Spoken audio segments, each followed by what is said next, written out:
Alright, now welcome to SC Custom Designs. We're going to do a video on a tool you might not think is that important, but I'm going to take you for a real quick tour and show you where these things end up for starters.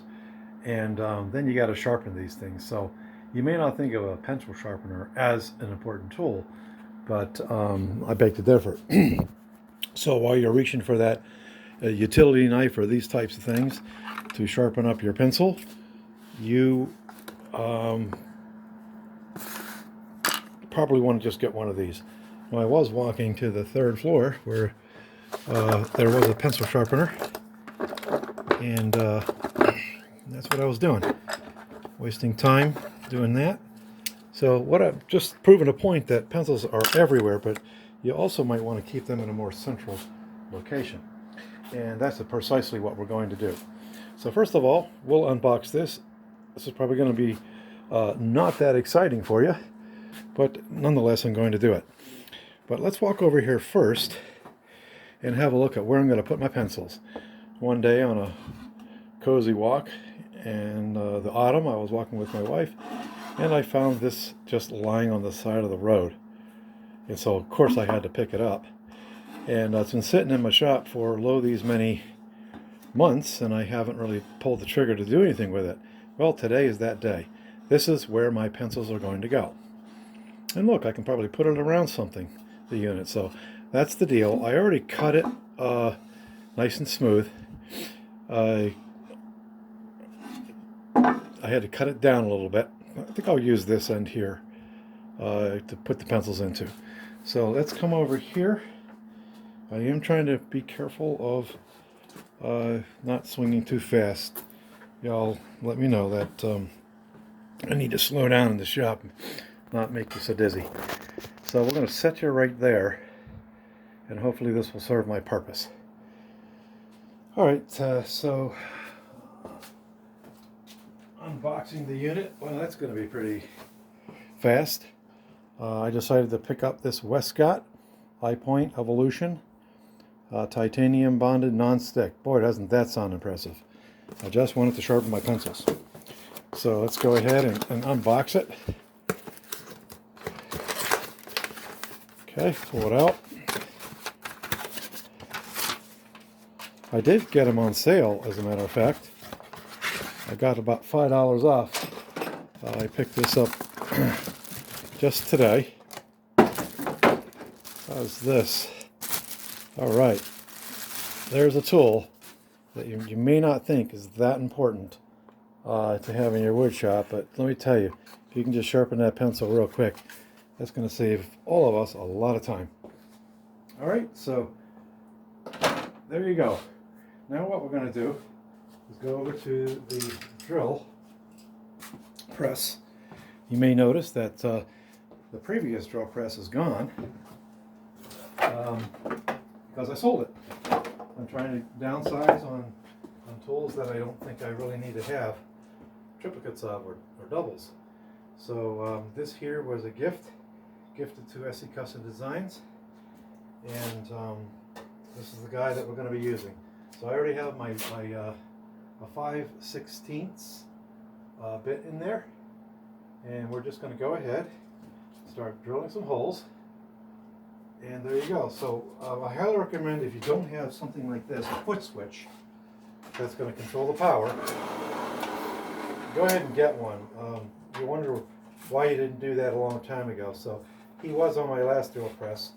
Now I'm just going to have to figure out where I'm going to put him. But this keeps my hands free in operation and not worried about switching this on and off. So all right, let's just get to it.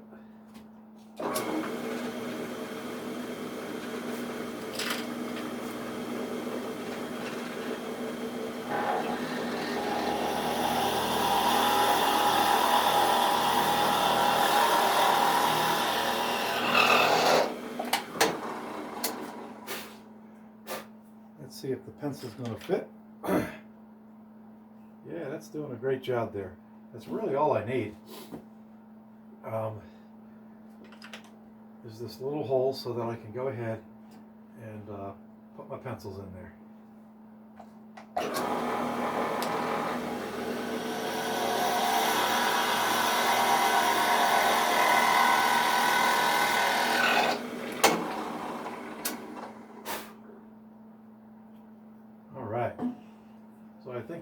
idea. This will be a real short video. So we'll go ahead and we'll continue to cut holes in this. And then he's going to have some kind of place in the shop where I'm going to set them so that I can go ahead and conveniently grab my pencils. Now, the great thing about this whole deal is I can just pick it up and say, you know, right now I'm working over here on this really messy workbench, and that's where I want my pencils to be. So there you go, a portable pencil holder. You probably thought you weren't going to see this in your day today. All right, so there you go. And of course, that all-important tool that we just picked up, now I can go ahead and use that. So we'll have to put that guy somewhere. Why don't we go ahead and at least fire it up. And again, you know, this is one of the best videos of the year you've seen so far, right?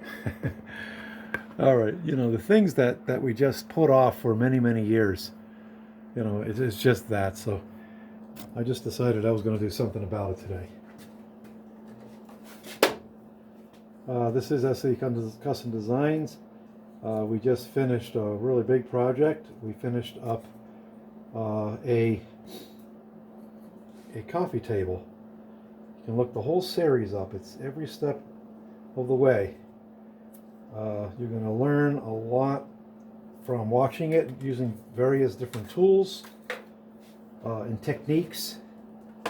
So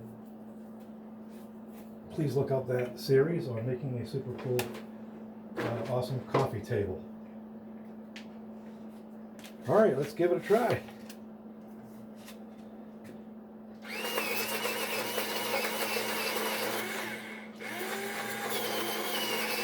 Well, that's awesome. I like the idea that I can stick the sharp end down.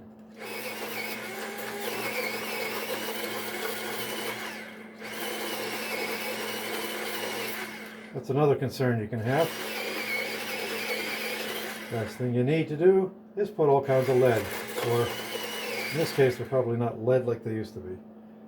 Alright, so there you go. If you ever wondered what you're going to do with your pencils and where you're going to stow them, there's an idea. Let us know what you're doing. All right, I'm going to take you back off. I'm going to give you an idea of what's coming up in the future episodes. Well, this is a very practical episode. I'm sure that did not excite you. All right, we're going to be making a new series of bandsaw boxes for my wife's sewing table. I have the shelf that we just finished. So these guys are going to go like this under here. Okay? And these are very convenient because she can just pull these out and put her things inside. Alright, so again they're going to go underneath like this. Okay, but we really rushed through this the first time, and I made a couple one day and grabbed a 4x4 block another day, and I thought, let's make some more. And the heights were different on the units. So what I did was I actually went over here into the planer, and I fed them very carefully through, and I planed them all down, and I represented it to the lovely one and said, look how straight these are, in the same size. And she expressed that she would like to have them a little bit deeper. You could see that they could be this much deeper here, like this. Okay, so how many inches are we going to gain from that? Let's go down here. We have about 600 plus videos out there on a variety of subjects. Look around my shop, you see a tool. I probably did a review on it. Okay, even these Comlin, or how are we going to say this, high visibility blade self-lock evolution. It's really, really nice because you can just, and I did a video on this. They have all different sizes. Look at that, it just locks right in there. Flip it over. Oh, this one doesn't have. What happened? I expected to see the measurements on the underside of the of the unit, like this. So I just learned that he does not have that. But they do really break the measurements down there for you. So we're going to gain approximately 3.5 more inches. So we're going to make new ones. Follow this series, by the way. If you've never made bandsaw boxes before, this is really a great bandsaw box to start with, because it's really basic. But before, if you see a bandsaw box that's already made and presented, like I've presented bandsaw boxes to my customer base, they have no idea how that can even be possible to be all cut out on a bandsaw. And that's exactly how you do it. I got some pretty fancy bandsaw boxes. These are quite plain, but follow the series and we'll show you how to make these. The beauty of it is this. If I take this drawer out, then you might think, geez, you know, I'm not going to be as accurate maybe as you are. Trust me, these are very inaccurate. You're going to find that they're going to come in and out of themselves, but not into another. See? So exactly how you cut that out of the stock, it's going to go back in again. That's the beauty of bandsaw boxes. Okay, and again, these are very plain. They serve their purpose.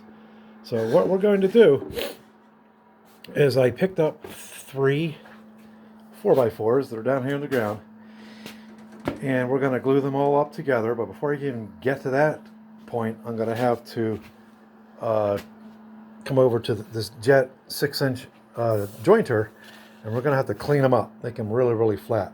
You know how it is.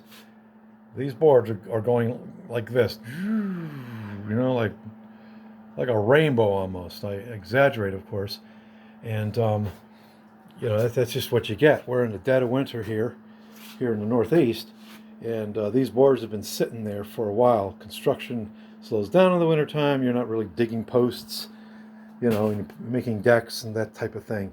So these have been sitting there, and they're really in terrible condition. These are the best of what I could pull out of like 30 boards. So there's that. So there you go. I'm going to slice them into their proper sizes, and then I'm going to come over to the jointer and we'll clean them up, make them nice and flat, so I could join those up. And so that's that series. And I want to give you a little whoopsies. If you have a planer, if you don't have a planer yet, just know that the best thing to do when you're feeding stock through is to make sure they're long. Don't put short pieces in there and expect you're just going to feed it through. What happened was, and I'm going to show you what happened, as careful as I was in feeding one after another and together, look what happened to this guy. Ready? Wow. This thing exploded on me. So I fed it through the planer this way, and as soon as it hit the first blade, I'm thinking, maybe the second, I don't know, it basically got thrown out the back. Thankfully, I was exercising caution. You never stand behind a power tool, like table saws and those types of things. It came back, hit my furnace, and knocked this thing right off. Now I just lost it. Basically just knocked this sign right off. So that's approximately where it hit. Okay? That would have hit me in my groin. And oh man, that would not be a happy day. So you really want to exercise caution. Don't stand behind these types of tools. All right? Because you just don't know. The kickback can be horrendous. All right, so that's going to be that series. Now, I really had to talk more about than just my humble little pencil holder and sharpener. That's why I'm going ahead and showing you what we're going to be doing in the near future. Not to be forsaken are the hexagon shells. I've got them all cut up, 30-degree angles there. Ended up doing that on the table saw. And I ordered some clamps. because this is 6 sides that you have to clamp together, and it's really hard to do. Just trying to hold them. You can use the tape concept, etc. But I decided to go ahead and pull the trigger, and I got really nice clamps. So we're going to go ahead and do a review on this. Still in the box. I have not taken it out yet, which is a miracle for me. It's how busy I've been. So the DCD 791. And what is this guy here? DCF 887. Okay, so we're going to do a review on these 2 drills. Okay, you get 2 batteries, you get the charger, you get these 2 drills. I got a really good deal on that. I felt it was really a good deal. So we're going to do a review on that, and we're going to take it to the next level with how we're going to do that. I went out and I picked up this some things that's going to help me do that review. Okay, we're going to be screwing in these long screws here. We're going to be screwing this hex bolt here. Okay, and I got a really thick one as well. Okay, so we're going to really put this guy to the test. And these guys here. Okay, I also picked up, it was about time, a real cheap set really, a new set of these guys here. Okay, so we're going to use the biggest one, which is 1 1/4, and we're going to be drilling through this 4x4 to give you an idea between the 2 of them, and we'll put the impact on and turn the impact off, and that's just going to be a lot of fun. I'm also going to be, I don't see, here they are. We're going to be drilling through a cinder block. Okay, so stay tuned. Hopefully you like what you're seeing here in the wood shop. And if you're new to woodworking, welcome to the woodworking community. It's just a lot of fun to do. I do this on the side. I'm a QA software guy in the daytime. And at night and weekends, we're the weekend wood warriors. Now that's probably the name of somebody's YouTube channel, so I'm not stating that's who I am. It's just what it is. All right, our shop is in a little bit of a mess here. We gotta clean it up. This is a 16-foot table I made out of 4x4 and 2x6 construction. All right, so having all that space, I did have to go and get a new hose. Apparently he was leaking and would come on throughout the day, so my wife told me. So I decided I would pick up a new hose, and I would pick up a new gun and different types of tips, that type of thing. I have a shut off now that I can just shut off the hose when I'm done with it, instead of just leaving it like this. And I picked up a pencil blowgun as well, so we'll talk about that. So all kinds of fun coming up. I don't know if that's fun or not, but there you go. Thanks for coming to the shop, SC Custom Designs. If you haven't subscribed, please do subscribe. You'll see videos like this one and be notified of them. Definitely hit the bell, and you'll be notified. So thanks a lot. Take care. God bless. Shalom uvracha. Masalami. Zaitin. Tot ziens. Bye-bye.